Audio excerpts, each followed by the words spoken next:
এবার আমি একটা কড়াইতে ভালোভাবে গরু মাংসগুলো ধুয়ে নিলাম। ধুয়ে দুইবার, বেশি গরু মাংস ধোয়া ভালো না, মানে টেস্টটা কিন্তু চলে যায়। তাই আমি দুইবার বা তিনবার এভাবে করে ধুয়ে গরু মাংসটা একটা, দেখতে পাচ্ছেন, একটা কড়াইতে নিয়ে নিলাম সবগুলো। এখন আমি এখানে কিছু গরম মশলা অ্যাড করব, যেখানে আছে দারুচিনি, এলাচি, লবঙ্গ এবং গোলমরিচ, তারপরে তেজপাতা দিয়ে দিলাম। তারপরে আমি সেখানে কিছু রসুন বাটা দিয়ে দিচ্ছি। আর এখানে আমি কিছু আদা বাটা অ্যাড করে দিচ্ছি।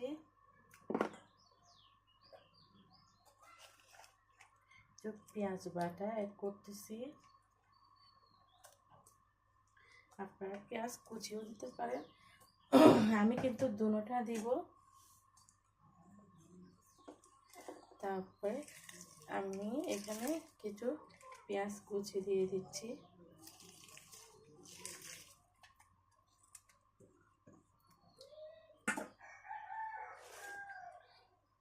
আর এখানে দেখতে পাচ্ছেন কাঁচামরিচ বাটা, আমি এখানে একটু কাঁচামরিচ বাটাও দিয়ে দিচ্ছি।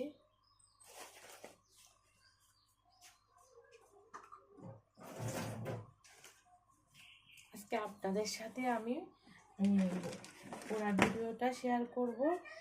এই রেসিপিটা সবাই আমার ভিডিওটা দেখতে থাকবা, কোনো একটু করে কাটবা না, একদম পুরো ভিডিওটা দেখবা, না হলে বুঝতে পারবে না কিভাবে আমি গরু মাংসটা রান্না করি। এখন এখানে দিয়ে দিলাম 1 চা চামচ হলুদের গুঁড়া,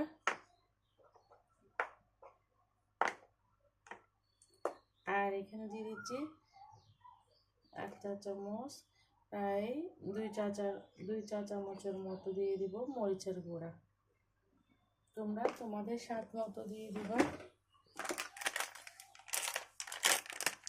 এটা তো চিনছো, এটা হলো গরুর মাংসের মশলা দিয়ে দিচ্ছি আমি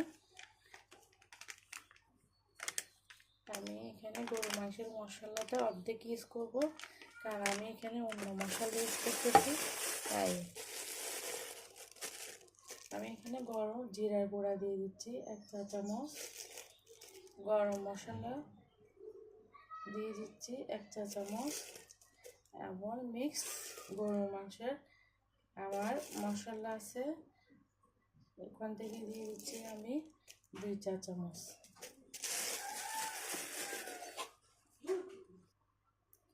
এখন এখানে আমি দিয়ে দিচ্ছি আর কয়েকটা কাঁচামরিচ, এবং আমি দিয়েছি সর্বশেষে এখানে তেল, সয়াবিন তেল দিয়ে দিচ্ছি। কিন্তু এখানে সরিষার তেল দিয়ে রান্না করলে কিন্তু আরো বেশি টেস্টি। আমার বাসায় এখন সরিষার তেল নেই, তাই আমি সয়াবিন তেল দিয়ে রান্না করতেছি।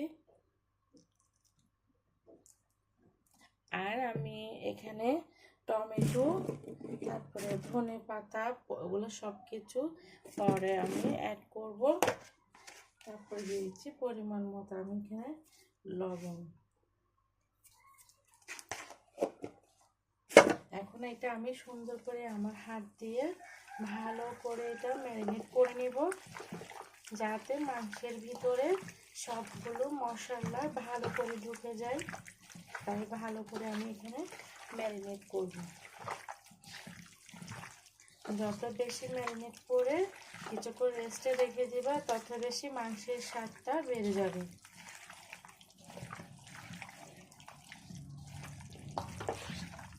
দেখতে পাচ্ছ আমি ভালো করে ম্যারিনেট করে নিচ্ছি।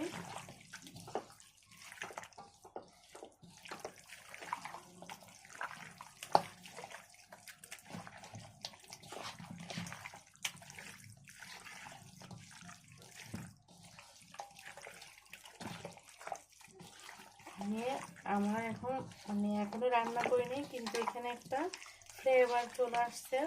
যখন তুমি ম্যারিনেট করবা তোমরা, তখন ফ্লেভারটা চলে আসবে। এভাবে করে ভালো করে ম্যারিনেট করে নিবা।